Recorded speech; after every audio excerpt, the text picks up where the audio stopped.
So we're talking about 7 being the perfect number. That's why this is a perfect fifth, because it's formed by 7 actual steps. These are half steps or semitones. 1, 2, 3, 4, 5, 6, 7. So this is a perfect fifth because 7 half steps form it. That is where we start building the circle of fifths. So this is one way to do it.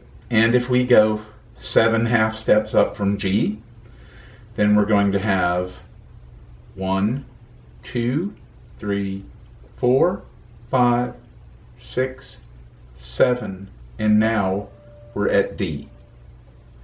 I'd like to show you something unique about the piano, and that is that it's actually made to the circle, or the circle is the blueprint for the piano being made. Of course, the first letter of the alphabet in most cultures is A, so that's why they started with an A. That's the beginning, or, the alpha as it's referred to in Greek. But there are other alphabets that have A as the first letter. But the circle starts with C, so we're going to start with our C there, and we already formed our 7 half steps and got to a G. And then we formed went up 7 more half steps and got to D. And now we're going to go 7 more. 1, 2, 3, 4, 5, 6, 7, and we get to A. 1, 2, 3, 4, 5, 6, 7. 1, 2, 3, 4, 5, 6, 7. 1, 2, 3, 4, 5, 6, 7. 1, 2, 3, 4, 5, 6, 7. 1, 2, 3, 4, 5, 6, 7. 1, 2, 3, 4, 5, 6, 7. 1, 2, 3, 4, 5, 6, 7. 1, 2, 3, 4, 5, 6, 7. 1, 2, 3, 4, 5, 6, 7.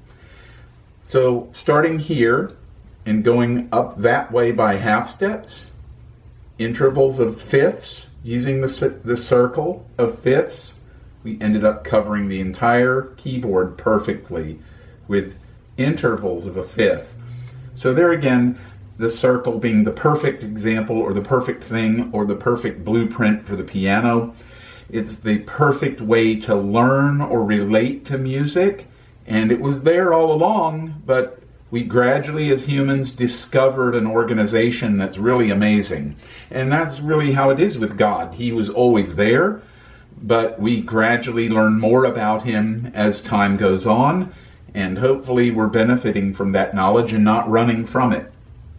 So to continue, then now getting more specifically with the circle, now that we know C and then G and so on, we want to build places to compose.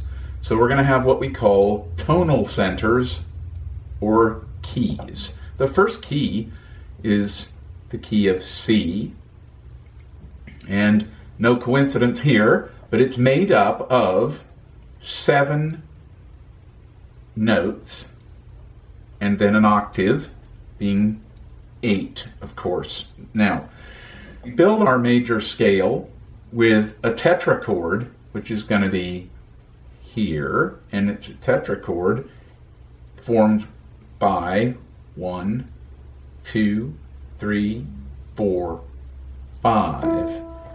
5 half steps, or a pattern of whole, whole, half. Now we can take another tetrachord exactly the same way, whole, whole, half, and go whole, whole, half, and we've joined that right there in the middle with a whole step. So a tetrachord connected by a whole step to another tetrachord will form a major scale. And this will help you form a major scale anywhere you want. And again, we have 7 notes. 1, 2, 3, 4, 5, 6, 7. And that's our perfect number again. So then the 1 or the 8th note, the completion of it, is 1 or 8. And that makes the octave, which is often why 1 and 8 are considered infinite or infinity, because they loop over and over and keep meeting each other again. So there is a pitch difference here. This is higher than this, but it's the beginning of the next scale of the same order. So it's 1 going up, or it's 8 here, if we complete the scale right there. So now, to continue with our idea of building scales, it makes it very easy to learn all your major scales, if you want, by using the tetrachord system. I suggest this for anybody who's serious about learning the piano and getting closer in composing or improvising, because it helps you to understand your given instrument. You can see these in a book and get them under your fingers right away. The fingering is written down in many books. It's all over the place. But you tend to have that as a physical approach, and you don't see the connection or the aesthetic approach that you can get from simply getting next to the piano and finding all of these things and really hearing them and learning the logic behind the formation. The logic is amazing. You talk about fifths and sevenths, and that this is just repeated over and over. Thirds, fifths, sevenths in particular, it's just a constant use of these numbers and these distances. So that's why it's really nice to get involved with the instrument this way. If we do a tetrachord now from G, we would go whole, whole, half, and then we join by a whole step, and now we'll go whole, whole, half, and we have a G scale. If we take the second tetrachord that we used there, starting at D, we have the beginning of our next scale. So this is the D scale. Whole, whole, half. Here's our whole step connector. Whole, whole, half. That's our D scale.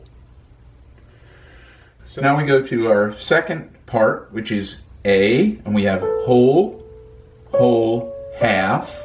We connect with a whole step, and we go whole, whole, whole, half. Whole, whole, half, whole, whole, whole, half. And we're going to take these top notes and put them down here so we don't run out of room, and we'll keep adding on. So we have whole, whole, half, whole, whole, whole, half. And now we have an E scale. And you can actually get some nice technique going just by doing this.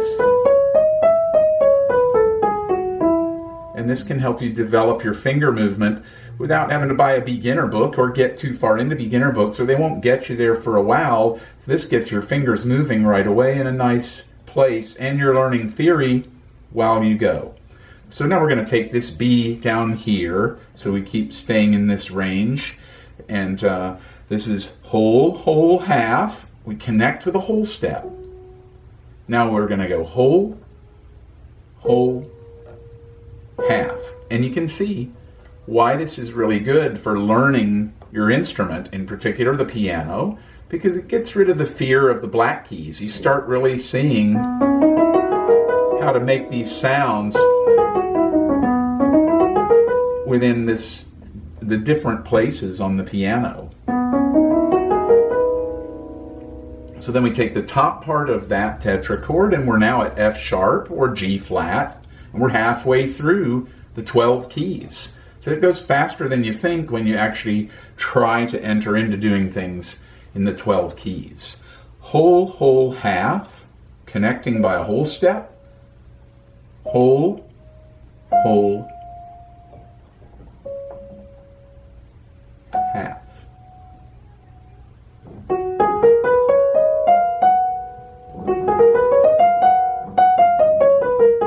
And you'll see this, we bring it back down to here. Whole, whole, half. Connect with a whole step. Whole, whole, half.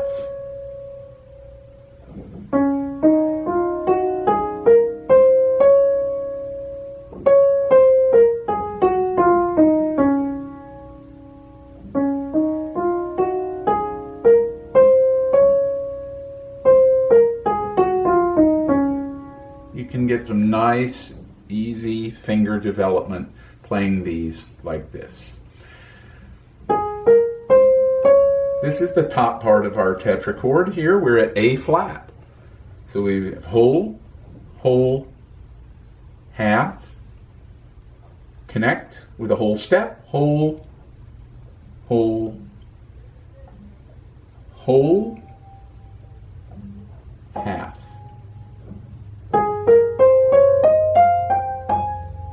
You'll notice I like to use my ring finger a little extra there to cross over.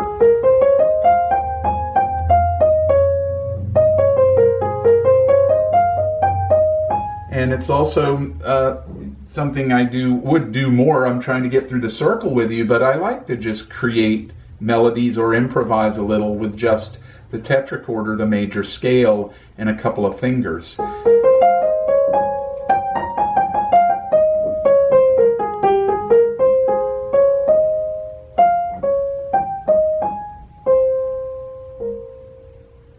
So this is a nice thing to do because you can learn the system, you can learn the sounds, you can learn what each key feels like, and it gives you a sense of melody, which is really nice before we get too far involved in chords.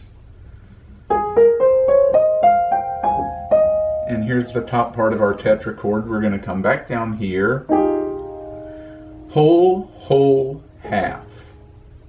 Whole, whole, whole, half.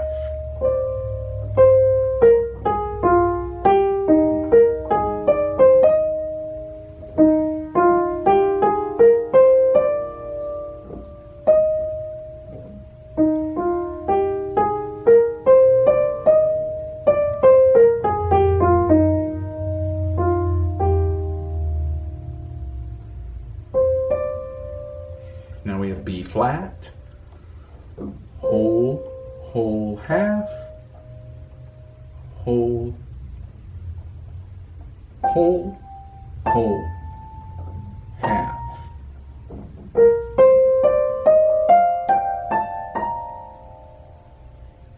And take the top part of that last one, and we have F.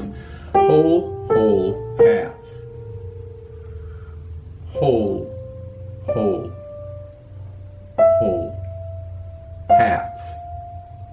And of course, if we go to the fifth, or one more, that last tetrachord, we're back to C.